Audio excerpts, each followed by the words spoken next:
दो चररेखीय समीकरण से ऑब्जेक्टिव सवाल 1 या 2 प्रश्न, खाली ये 3 बिंदुओं से आएगा। देखिए ध्यान से, a1/a2 बराबर नहीं है b1/b2। 3 को कंडीशन याद रखना है, आपसे बार बार एग्जाम पूछा जाता है। तीनों कंडीशन कौन कौन सा है थोड़ा ध्यान से कीजिएगा, जिसे पूछेंगे बोलते चलेगा।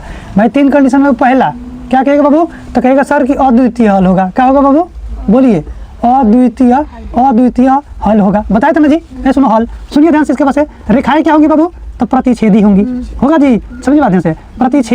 प्रतिच्छेदी इंटरसेक्टिंग लाइन होगा बाबू, प्रतिच्छेदी रेखाएं होंगी, है ना, रेखाएं, है ना, रेखा। अच्छा एक और बात भाई, यहाँ पे क्या होगा जी, तो यह संगत होगा, है ना, संगत होगा, कॉन्स्टेंट बोलते हैं ना बाबू। ये देखिए 3 बातें, ये भी यहाँ पे आ जाइए। यहाँ पे आइएगा तो क्या होता है तो तीनों अगर एक समान हो तो बोलिए, तो यहाँ पे आएगा बाबू अनेक हल। क्या होगा बाबू, बताइए तो, अनेक हल, मेनी सॉल्यूशन, है ना, मेन हल। यहाँ पे क्या हो जाएगा तो रेखाएं हो जाएंगी, संपाति हो जाएंगी, संपाति, है ना। और एक और बात बाबू, जिसका इसका हल होगा, याद रखिएगा, जिसका इसका हल होगा वो संगत होगा, जिसका हल नहीं होगा वो संगत होगा। याद रखिए, तो क्या कहोगे बाबू, आप लोग कहोगे कि सर ये होगा संगत, होगा जी। अब देखिए आखिर यहाँ पे तीसरा बाबू, ये याद रखना है। यहाँ पे क्या कहिएगा बाबू, तो यहाँ पे कहिएगा बाबू, यहाँ पे क्या कहिएगा, कोई हल नहीं। क्या कहिएगा बाबू, कोई हल नहीं, कोई हल नहीं होगा, है ना जी। दूसरी बात क्या याद रखिएगा बाबू, बोलिए, रेखाएं क्या हो जाएंगी बाबू, समानांतर हो जाएंगी, समानांतर लाइन हो जाएंगी बाबू, समांतर रेखा हो जाएगा। और जिसका हल नहीं होगा बाबू वो क्या होगा, तो वो हो जाएगा असंगत हो जाएगा, असंगत होगा। ये 3 बातें आपको याद रखना है। यहाँ से एक ऑब्जेक्टिव प्रश्न 110% आपके एग्जाम में छपेगा, उतार लीजिए।